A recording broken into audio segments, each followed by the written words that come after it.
Good morning, everyone. I am introducing you the voices of indigenous communities, creating and sharing stories of cultural heritage. So it is an assigned community, Aita community of Tongko, Tayabas City, Quezon. So we have the indigenous language introduction. We choose Quezon local expression, simple conversation. So meron po kaming here in the Quezon, we have a simple conversation like this. Sa local, hasi na ang tubig. Sa English, it means, is the water enough? Or mandin, hasi na. So yes, it is enough. So, just like this, again, kadlo tayo ng tubig. Paghambo. It means in English, let's get water for bathing. And next, sige, kadlo tayo. It means, sure, let's fetch some water. So, we have also the dayag muna ng pinggan. Dayag muna in pinggan in English is, I will wash the dishes first. So, next is, sige, pagkatapos ay magtiklop tayo ng mga damit. So in English, okay, then we will fold the clothes. So next we have nayurit ang daliri ko. Means napunit ang daliri ko, my finger got pinched. Or ingat ka, baka magkaroon ng labtok. It means be careful, you might get a blister. So we have also may guyam sa mesa. Guyam is langgam here. So the ants on the table or linisin natin agad. So in English, let's clean it right away. So we have also indigenous literature. So awit ng mga pangalaga ng lupang Quezon. We have the original indigenous inspired chant. So we have the Filipino. I will read it, sa lupain ng Quezon, kami nagmula sa paligid na maringal na bundok Banahaw. Sa ilog at gubat na nagbibigay buhay, kalikasan ay aming inaalagaan. Sa tungkol ng Tayabas, may mga kwento ng ninuno, kultura at karunungan.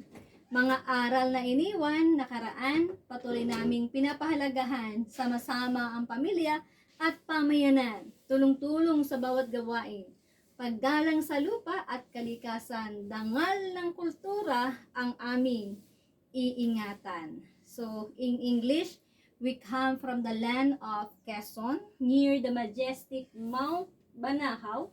Rivers and forests give us light, and we protect the beauty of nature. In Tongko of Tayabas, stories of remain of ancestor, culture, and wisdom. The lesson from the past, we continue to value and preserve. Families, communities, stand together, helping one another in every task. Respect for land and nature is the pride of our culture that we protect. So we have also the indigenous storytelling, ang pamana sa ilalim ng bundok Banahaw. So this is original story inspired by Aita community of Tungko, Tayabas City, Quezon, here in the Philippine narrations. So like this, we have the Philippine narrations, just sa isang pamayanan malapit sa kabundukan na may malalim na pagmamahal sa kalikasan. Para sa kanila, ang lupa, puno, lupa, ilog at mga hayop ay hindi lamang likas na yamang, kundi biyayang dapat igalang. So, si Amaya ay isang batang Aita. Siya ay mahilig makinig ng kwento sa kanyang mga lolo at lola. So, sa bawat kwento, natutunan niya na ang mga aral tungkol sa pangangalaga ng kagubatan, pagtutulungan sa pamilya at paggalang sa mga nakakatanda. So, isang araw, tinanong ni Amaya yung kanyang lola. Sabi niya, bakit napakahalaga ng mga kwento ng ating mga ninuno? So, sumagot ang kanyang lola.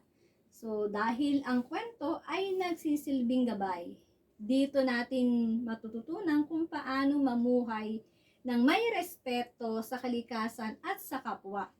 So, nagtipon ang kanilang pamayanan upang magbahagi ng kaalaman at magplano kung paano mapoprotektahan ang kanilang kapaligiran.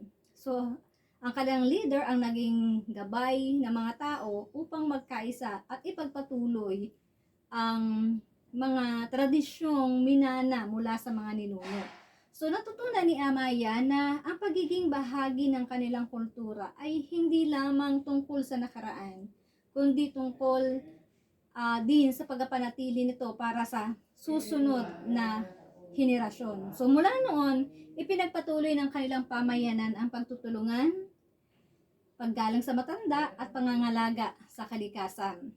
So when it comes to we have also the English narration. So you can read it, our English narration just for Amaya. This is the same story.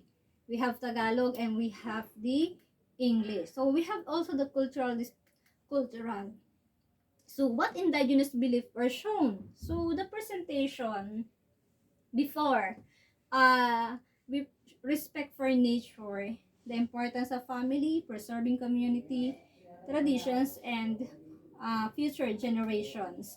So what traditions were presented? So we presentation feature local language, storytelling, respect for elders, cooperations, and traditional cultural practices of Quezon. So how do leaders help preserve culture? So community leaders, teachers, researchers, and cultural workers help preserve tradition by educating younger generations. So promoting cultural activities and documenting local heritage that the leaders do. So what tradition were presented? So the presentation featured local language, storytelling, respect for elders, cooperations, and traditional cultural practices of Quezon. So we preserve it by how do leaders help preserve culture? Paano ba na tinutulungan ng mga leader na ma-preserve yung kultura na meron sila? So sa community, leaders, teachers, research, and cultural helps preserve tradition by educating the younger generation. So ini-educate nila yung mga susunod na henerasyon. Pinopromote nila yung kanilang mga kultura, yung mga activities nila, and documenting local heritage. So why should young people, bakit kailangan na yung mga young people natin ay preserve yung indigenous heritage na meron sila, yung mga taga-Aita? Ano po? So, young people should preserve indigenous heritage because it is important part of Philippine heritage, identity, and culture.